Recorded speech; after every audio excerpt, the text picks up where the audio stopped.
அன்பிற்குரியவர்களே அனைவருக்கும் வணக்கம். கௌரிஸ்கோம்ல இருந்து கௌரி பேசுறேங்க. இன்னைக்கு சனிக்கிழமை. வீட்டுல குழந்தைங்கள உளுந்து வடை வேணும்னு கேட்டாங்க. அதனால நான் உளுந்து வடை செஞ்சேன். சரி செஞ்சு ஆஞ்சநேயருக்கு படைச்சிட்டு ஆஞ்சநேயர் வழிபாடு பண்ணிட்டு அப்புறமா நம்ம சாப்பிட்டுக்கலாம் அப்படின்னு சொல்லி இன்னைக்கு ஒரு பூஜை தாங்க பண்றேன். எப்படி பண்றேன்னு பார்க்கலாம் வாங்க.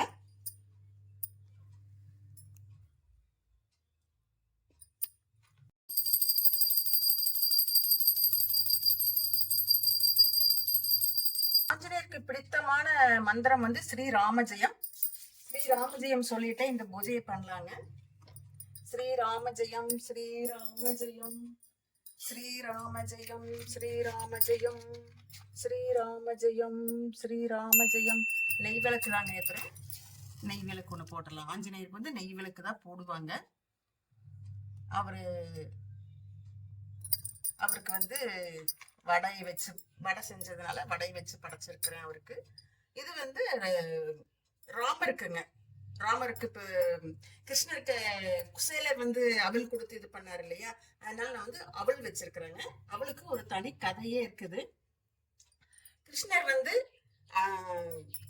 வந்து குசேலர் பார்க்க வந்தாரு. கிருஷ்ணரும் குசேலரும் வந்து ரொம்ப சின்ன வயசுல இருந்து அந்த குருகுலத்துல இருந்து ரொம்ப ஃப்ரெண்டு அவங்க எல்லாம் ரெண்டு பேருமே. கிருஷ்ணர் வந்து அவர் படிச்சு முடிச்சுட்டு வெளியில வந்து அவர் நாட்டுக்கு ராஜா ஆயிட்டாரு. குசேலர் வந்து ரொம்ப வறுமையா இருந்தாருங்க. அப்ப அந்த வறுமையில் இருக்கும்போது அவங்க குசேலருடைய சம்சாரம் வந்து என்ன சொன்னாங்க அப்படின்னா, ஏங்க நீங்க போய் கிருஷ்ணரை போய் பார்த்துட்டு வாங்கங்க, நமக்கு எப்படி அவர் நல்ல வழி கொடுப்பாரு அப்படின்னு சொல்லும்போது குசேலர் வந்து ரொம்ப வந்து ஒரு கூச்சப்பட்டாரு. ஏன் அப்படின்னு கேட்டீங்கன்னா, நம்ம இப்படி இருக்கிறோமே, இந்த குளத்துல இருக்கிறோமே, நம்ம எப்படி போய் அவரை போய் பாக்குறது அப்படின்னு சொல்லிட்டு ரொம்ப வருத்தப்பட்டுட்டு போறக்கு யோசிச்சுட்டே இருந்தாரு. ஆனா யோசிச்சுட்டு இருக்கும்போது குசேலர் அப்ப எப்படியும் போயிட்டாருங்க, ஒரு வெளியே போயிட்டாரு. போய் கிருஷ்ணரை பார்க்கணும்னு சொல்லி அவர் நாட்டுக்கு போகும்போது அங்க காவலாளிகள்லாம் இருப்பாங்க இல்லையா, அந்த காவலாளிகள்லாம் வந்து அவரை கேட்டிருக்கிறாங்க, யாரு பார்க்கணும் அப்படின்னு கேட்டா, நான் வந்து கிருஷ்ணருடைய ஃப்ரெண்டு, நான் பார்க்கணும், குசேலன் வந்திருக்கிறேன்னு சொல்லுங்க அப்படின்னா, எல்லாரும் வந்து அந்த காவலாளிகள்லாம் வந்து சிரிச்சுட்டு ஏளனமா சிரிச்சாங்க. சிரிச்சுட்டு வந்து போய் கிருஷ்ணர்கிட்ட சொல்றாங்க, இந்த மாதிரி உங்களை பார்க்கறதுக்கு வந்து ஒரு இவர் வந்திருக்கிறாரு, உங்க ஃப்ரெண்டுங்களாமா, குசேலர் வந்திருக்கிறாரு அப்படின்னு சொல்றாங்க. ஆனா கிருஷ்ணர் வந்து அந்த பேரை சொன்ன உடனே எஞ்சி ஓடி வந்துடுறாரு. ஓடி வந்து குசேலரை வந்து கட்டி அணைச்சு, பாடியை செய்யறது இல்லையா, கட்டி அணைச்சிட்டு என்னப்பா எப்படி இருக்கிற எல்லாம் அப்படின்னு கேட்ட உடனே இவங்க எல்லாருமே வந்து காவலாளிகள்லாம் வந்து ரொம்ப அசந்து போயிட்டாங்களாமா. அப்புறம் அவருடைய ராஜ்ய சபைக்கு அழைச்சிட்டு போயிட்டாரு. அழைச்சிட்டு போய் என்னப்பா எப்படி இருக்கிற, நல்லா இருக்கிறியா, சாப்பிடுறியா, என்ன சாப்பிட்ற அப்படிலாம் கேட்கும்போது, அப்படி பேசிட்டு இருக்கும்போது இவ கேக்குறாராமா, கிருஷ்ணர் கேக்குறாருங்களா, ராமர் கிருஷ்ணர் எல்லாருமே ஒண்ணுதாங்க, நான் என்ன இப்படி தப்பு தப்பா சொல்றேன்னு நினைச்சுக்க வேண்டாம்.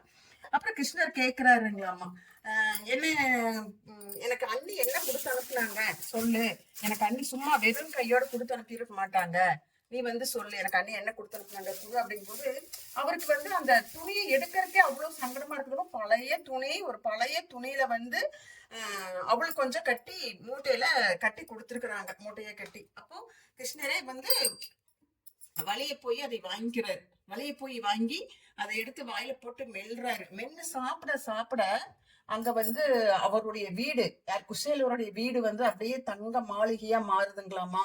குழந்தைங்கெல்லாம் பட்டாடை உடுத்திக்கிறாங்களாமா. அவ்வளவு ஒரு செல்வ செழிப்பு ஏற்பட்டு மாளிகை ஆயிருது. அப்புறம் இந்த ராதாமாவும் ஹெல்ப் பண்றாங்க. ராதாமா சொல்றாங்க, என்னங்க அவர் சாப்பிட்டு இருக்கிறத பார்த்துட்டு கிருஷ்ணருடைய சம்சார ராதை தானே, அவங்க கேக்குறாங்க, என்னங்க நீங்க வாட்டில சாப்பிட்டு இருக்கிறீங்க, அவருக்கு ஏதாவது ஒரு நல்லது பண்ணுங்க அப்படி அவங்க சொல்றாங்க. ஆனா கிருஷ்ணர் சிரிச்சுட்டே வந்து சாப்பிட்டே இருக்கிறாராமா.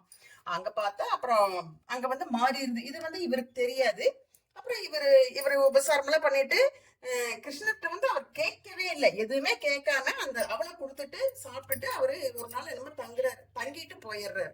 அங்க போய் பார்த்தா அப்படியே வீடெல்லாம் அடையாளம் தெரியாம மாறி நல்ல கோடீஸ்வரர், நல்ல பங்களா வீடா பணக்காரா இருக்கிறாருங்களாமா குசேலர். அப்ப வந்து அவங்க குசேலரோட சம்சாரம் சொல்றாங்க, இந்த மாதிரி மாறிடுச்சு, நான் சொன்னேன்ல போய் நீங்க போய் கிருஷ்ணரை பாருங்க, நான் சொன்னேன்ல, இதுக்காக தாங்க சொன்னேன் அப்படின்னு சொல்றாங்களாமா. அது மாதிரி நாமளும் வந்து அவள் வச்சு இவங்களுக்கு பெருமாள் ராமர், கிருஷ்ணர் யாருக்கு வேணாலும் சரி, ஏன்னா எல்லாரும் ஒரே அவதாரம் தான். அவள் வச்சு நம்ம சனிக்கிழமை சனிக்கிழமை அவள் வச்சு கும்பிட்டோம்னா நமக்கும் அந்த கிருஷ்ணர் நமக்கும் இந்த மாதிரி செல்வ செழிப்பெல்லாம் அது அதிகரிச்சு கொடுப்பாங்க அப்படிங்கிற நம்பிக்கையோட நீங்களும் பண்ணுங்க. கண்டிப்பா உங்களுக்கு செல்வ செழிப்பு ஏற்படுறதுக்கு உண்டான வாய்ப்புகள் நிறைய இருக்குதுங்க. நம்பிக்கையோட பண்ணுங்க. சரிங்களா? சரிங்க. இந்த இந்த இந்த வீட்டுக்கெல்லாம் உண்மையாலுமே பயனுள்ளதா இருக்கும் அப்படின்னு சொல்லி நான் நம்புறேங்க. பாருங்க, ஆஞ்சநேயருக்கு அவருக்கு பழங்கள் அப்படின்னா ரொம்ப பிடிக்கும் ஆஞ்சநேயருக்கு. அதனால நான் இன்னைக்கு மாம்பழம் எங்க வீட்டுல இருந்தாலும் மாம்பழம் வச்சிருக்கேன், வெத்தலை பாக்கு எல்லாமே வச்சிருக்கேன், வெத்தலை மாலை போட்டிருக்கிறேங்க. இந்த வீடியோ உங்களுக்கு எல்லாம் பயனுள்ளதா இருக்கும். உங்களுக்கு பிடிச்சிருந்ததுன்னா எனக்கு ஒரு லைக் பண்ணுங்க, ஷேர் பண்ணி பாருங்க. அப்படி கமெண்ட்ல ஏதாவது சொல்லணும்னா சொல்லுங்க, கேட்கணும்னாலும் கேளுங்க. நான் உங்களுக்கு ஏதாவது சந்தேகம் இருந்தா பதில் சொல்றேன். என்னோட கௌரிஸ் கோம் சேனலை சப்ஸ்கிரைப் பண்ணிட்டு பாருங்க.